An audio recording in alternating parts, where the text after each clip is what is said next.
Welcome back to Financial Times in the car line. I am 15 minutes early to even get in the car line, so this is Financial Times parked at the school with the brick wall behind me. Let's talk about banking, checking, savings, and an interesting subject that has come to my personal life, debanking. What is debanking, you ask? Debanking is the right of your bank pretty much to refuse service and kick you to the curb. Close your accounts. Typically they have to give you a 30-day notice on checking and savings, and they don't give you a reason, and they go bye-bye.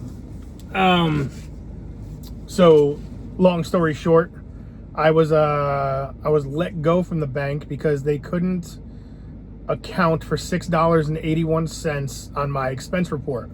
They couldn't verify whether or not I was at a specific location, even though I got my clients to back me up.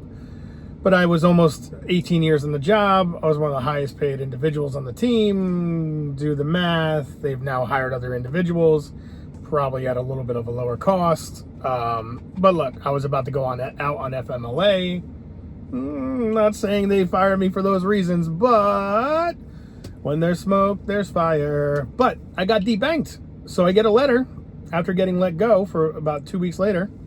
And started my financial channel where I started to talk about my banking experience, and my old boss actually caught wind of it along with some of my teammates. So I'm sure some of my videos were shared. And then 3 to 4 weeks later, after starting the financial channel, and the title, everything they don't want you to know, they sent me a letter of debanking. So they pretty much kicked me out of the bank altogether, saying I can't bank with them anymore, wouldn't give me a reason. I had X number of days to close my accounts, or they were going to forcefully close them themselves.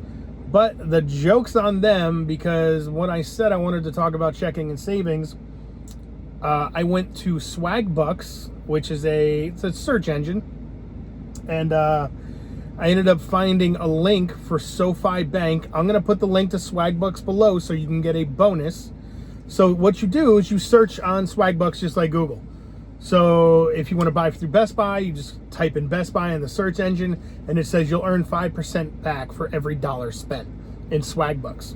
So my wife and I have been using Swagbucks for about 5 years roughly now. So every time we shop online, we go through Swagbucks, type in Lowe's, type in Home Depot, type in Amazon, and then hopefully you get qualifying purchases. Some websites are harder to get qualifying purchases, like Amazon, but Best Buy is constant. Things Lowe's. Every time I got to get something at Home Depot or Lowe's, I'm always getting Swagbucks. So you get kickbacks for gift cards. So I started looking up banks, on Google. What banks have the best deal. Sorry, hold on one second. I had a call coming in. So you get who gives the best deal for Swagbucks, and SoFi popped up. SoFi was giving something like 35,000 Swagbucks to sign up for their checking account with a direct deposit. So I signed up through Swagbucks, took my wife's account because she gets a direct deposit, and we got a $400 credit on Swagbucks for opening up the account.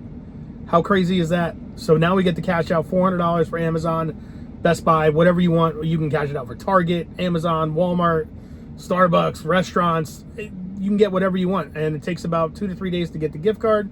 You can get it digitally, or you can get it physically. We just got the digital, and we plugged it into our wallet, so we got $400. Here's the best part: SoFi also offered $75 bonus for setting up the direct deposit.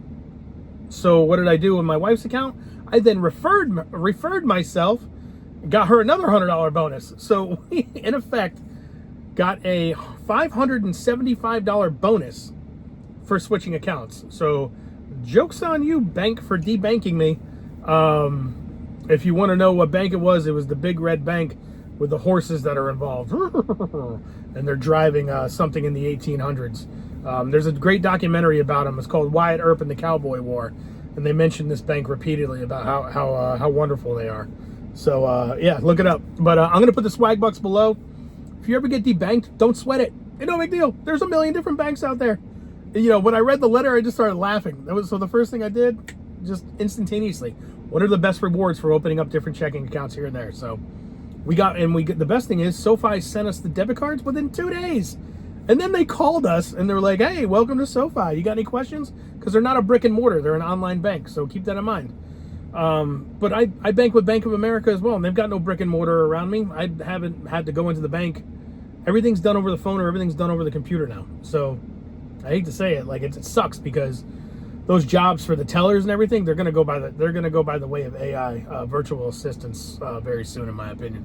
So take a look below, sign up for Swagbucks. It'll get you a bonus for signing up under our referral program. And then, you know, if you're looking at signing up for banking, SoFi, whatever it may be, you can potentially get yourself a nice fat bonus to kick off the shenanigans. The other cool thing about Swagbucks is that you can play games. You can sign up to play games and get like $100 gift cards just for playing games and get to level 30 and getting like exposure for the game and giving feedback. They also have surveys you can take, you know, like 3-minute surveys. You get like 40 Swagbucks. So, I mean, that stuff builds up. So what we do, my wife and I, is like towards November, we usually cash out all of our Swagbucks and put them in our Amazon cart. And that's our Christmas shopping. I mean, we do about roughly $600-700 a year in Swagbucks just because we do all the shopping through there. So, you know, it's a good majority of all of our shopping. So hope this was helpful. If you ever get debanked or like myself, or if you can't accumulate for $6.81 out of an expense report after 17 years of never being written up and never had any HR issues. So don't forget, you're a number if you work for corporate America. So become your own number. Escape the rat race. Look at my channel below. I've got a series where I go over dividend funds on how to retire comfortably, if not early. So make sure you check that out. I'm actually going to head to the car line and do another video for you. See ya.